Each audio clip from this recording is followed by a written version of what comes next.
سمعت عن سور الصين العظيم وإنه من ضمن عجائب الدنيا السبعة الجديدة. طيب تعرف اتبنى امتى وايه سبب بنائه اصلا؟ سور الصين العظيم اتبنى من اكتر من 2000 سنة في الفترة ما بين القرن الثالث قبل الميلاد للقرن ال17 ميلاديا في عهد 16 أسرة حاكمة، ويمتد السور لأكتر من 21 ألف كيلو متر وبيعبر 15 إقليم و97 محافظة و404 مقاطعة. زمان كانت الصين مش موحدة، وكانت عبارة عن ممالك متفرقة، وكل مملكة كانت بتبني تحصينات تحميها للدفاع عن المملكة. وبعد توحيد الصين تم تجميع وربط التحصينات دي ببعضها في عهد الإمبراطور الأول للصين تشين شي هوانج. وللأسف العمال اللي كانوا بيشتغلوا في بناء السور ده كانوا بياخدوهم بالإجبار للشغل فيه من غير مقابل، ومن غير حتى ما يكونوا متخصصين في البناء.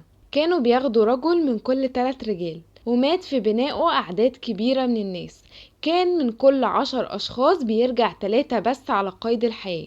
وبعد كل ده السور برضو ما قدرش يحميهم من الغزوات، لغاية ما جه امبراطور قرر يبني ويطور السور، بس اللي يشتغل فيه المرة دي عمال عندهم علم بالبنى وياخدوا مقابل على شغلهم. لكن ده ما عملش تأثير كبير، وبرضو بلادهم ما سلمتش من الغزاة ده، لان كان كل همهم ان هم يبنوا سور عظيم وضخم يحميهم، بس ما اهتموش ببناء وتطوير الانسان اللي هيقف على السور ده ويدافع عن البلد. النهاردة سور الصين العظيم بقى معلم سياحي كبير، بيجيله الناس من كل العالم عشان يزوروه ويتصوروا بس عنده. كل سنة بيجيله حوالي 15 مليون زائر، وبقى من عجائب الدنيا السبعة الجديدة.